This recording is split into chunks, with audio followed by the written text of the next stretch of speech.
Hello everyone, welcome back to my YouTube channel. ತುಂಬ ದಿನದಿಂದ video ಮಾಡೋಕ್ಕಾಗಿಲ್ಲ, ನನಗೆ ಸ್ವಲ್ಪ ಹುಷಾರಿರಲಿಲ್ಲ. ಹಾಗಾಗಿ ಇವತ್ತು ವೀಡಿಯೋ ಮಾಡೋಣ ಅಂತ ಬಂದೆ. ಇವತ್ತೊಂದು ಕೊರಿಯರ್ ಬಂತು. ಇದು ಥರ್ಡ್ ಟೈಮ್ ಆರ್ಡ್ರ್ ಮಾಡ್ತಾಯಿರೋದು.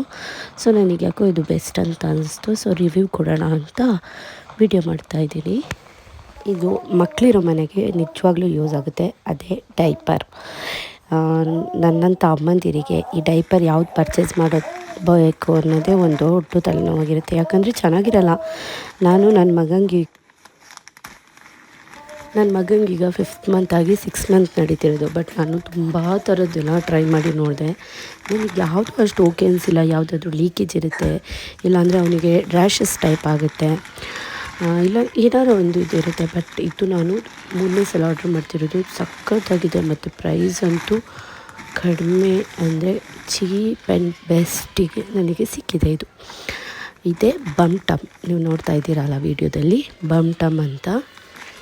ಇದನ್ನು ನಾನು ಮೀಶೋದಿಂದ ಆರ್ಡ್ರ್ ಮಾಡಿದ್ದು. ನನ್ನ ಮಗನ ಸೈಜ್ ಬಂದುಬಿಟ್ಟು ಮೀಡಿಯಮ್ಮಿಗೆ 72 ಪೀಸ್ ಇರೋವಂತಹ ಇದು ಬಮ್ ಟಮ್ನ ನಾನು ಆರ್ಡ್ರ್ ಮಾಡಿದ್ದೆ. ಇದಕ್ಕೆ ನನಗೆ 490 ಸಮಥಿಂಗ್ ಬಿದ್ದಿದೆ ಅಷ್ಟೇ. ಇದು ಒಳ್ಳೆ ಕ್ವಾಲಿಟಿ ನೋಡಿ ನಾನು ಆರ್ಡ್ರ್ ಮಾಡಿರೋದು. ಆ್ಯಲೋವೇರದ್ದು ಏನೋ ಸಮಥಿಂಗ್ ಇದ್ದಿದೆ. ಸೊ ಹಾಗಾಗಿ ನಾನು ಆರ್ಡ್ರ್ ಮಾಡಿರೋದು. ಇದರಲ್ಲಿ ಪ್ರೈಸ್ ಮೆನ್ಷನ್ ಮಾಡಿದ್ದಾರೆ ಆ್ಯಕ್ಚುಲಿ. ಬಟ್ ಇದರಲ್ಲಿ ಎಷ್ಟು 1200 ಸಮಥಿಂಗ್ ಏನೋ ಇದೆ. ನಮಗಿದು ಆಫರಲ್ಲಿ ನಡೀತಾ ಇರೋದು. ನಾನು ಹೋದ್ಸಲ ಆರ್ಡ್ರ್ ಮಾಡಿದಾಗ 590 ಏನೋ ಇತ್ತು. ನನಗೆ ಸೇಮ್ ಡೈಪರು 590 ಸಿಕ್ಕಿತ್ತು ಆವಾಗ.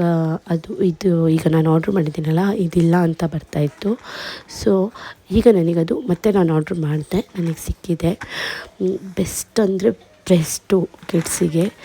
ನಾನು ತುಂಬ ಟೈಮು ಅಂದರೆ ಟ್ರಾವೆಲ್ ಮಾಡಿದ್ದೀನಿ ಇದು ಹಾಕಿನೂ.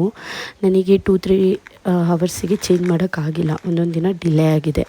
ಅಂದರೆ ಒಂದೊಂದು ದಿನ 5 to 6 ಅವರ್ಸಿಗೆಲ್ಲ ಮಾಡಿದ್ದಿದೆ ಒಂದೊಂದು ಸಲ. ಸೊ ಅವಾಗ ಆದ್ರೂ ನನಗೆ ರ್ಯಾಷಸ್ ಅವನಿಗೆ ಆಗಿಲ್ಲ. ನನ್ನ ಪಾಪುಗೆ ಚೆನ್ನಾಗಿದೆ, ಒಳ್ಳೆ ಕ್ವಾಲಿಟಿ ಸಹ. ಇದು ನೋಡಿ, ಈ ಥರ ನಾನು ಪ್ಯಾಕೆಟ್ ಓಪನ್ ಮಾಡಿ ಇಟ್ಕೊಂಡಿರ್ತೀನಿ, ಅಂದರೆ ಬೇಕಾದಾಗ ತೆಗಿಯೋಕ್ಕೆ ಈಸಿ ಆಗುತ್ತೆ ಅಂತ. ಅದು ಫುಲ್ ಓಪನ್ ಮಾಡಿದರೆ ಉಂಟಲ್ಲ, ತೆಗಿಯೋಕ್ಕೆ ಸ್ವಲ್ಪ ಕಷ್ಟ ಆಗುತ್ತೆ. ಸೊ ಹಾಗಾಗಿ ಈ ಥರ ಬರುತ್ತೆ ಈ ಡೈಪರು. ಸಾಫ್ಟ್ ಅಂದರೆ ಸಾಫ್ಟ್ ಕಾಟನ್ ಥರ ಇದೆ. ಇಲ್ಲಿ ಬೆಲ್ಲಿ ಹತ್ರ ಈ ಥರ ಸ್ಟ್ರೆಚ್ ಬರುತ್ತಲ್ಲ, ಅದು ಒಂದೊಂದು ಡೈಪರಲ್ಲಿ ಈ ಥರ ಸ್ಟ್ರೆಚ್ಚಿಗೆ ಒಂದು ದಾರ ಟೈಪ್ ಕೊಟ್ಟಿರ್ತಾರೆ, ಸ್ಟ್ರೆಚ್ಚಾಗಿ ಎಲಾಸ್ಟಿಕ್ ಟೈಪು. ಅದು ಸಹ ನನ್ನ ಪಾಪುಗೆ ರ್ಯಾಷಸ್ ಆಗಿದ್ದುಂಟು ಒಂದೊಂದು ಡೈಪರಲ್ಲಿ. ಬಟ್ ಇದರಲ್ಲಿ ನನಗೆ ಹಾಗೇನೂ ಆಗಿಲ್ಲ ಅವನಿಗೆ ತುಂಬ. ಮತ್ತು ಅವನು ಬೇರೆ ಡೈಪರ್ ಆದರೆ ಚೂರು ರ್ಯಾಷಸ್ ಆದ ತಕ್ಷಣ ಇರಿಟೇಷನ್ ಆದಂಗೆ ಆಗೋದು, ಏನೆಲ್ಲ ಮಾಡ್ತಿದ್ದ. ಇದು ಯೂಸ್ ಮಾಡಿದ್ಮೇಲೆ ಅವನಿಗೆ ಯಾವುದೇ ರೀತಿಯ ಪ್ರಾಬ್ಲಮ್ ಆಗಿಲ್ಲ.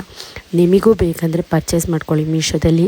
ಲಿಂಕ್ ಗೊತ್ತಾಗಿಲ್ಲ ಅಂದರೆ ಲಿಂಕ್ ಅಂತ ಕಮೆಂಟ್ ಮಾಡಿ, ನಾನು ಇದ್ರ ಲಿಂಕನ್ನು ನಿಮಗೆ ಕಳಿಸ್ತೀನಿ. ನನಗಂತೂ 100% ಬೆಸ್ಟ್ ಆಗಿದೆ. ಇದೇ ಇವತ್ತಿನ ವೀಡಿಯೋ.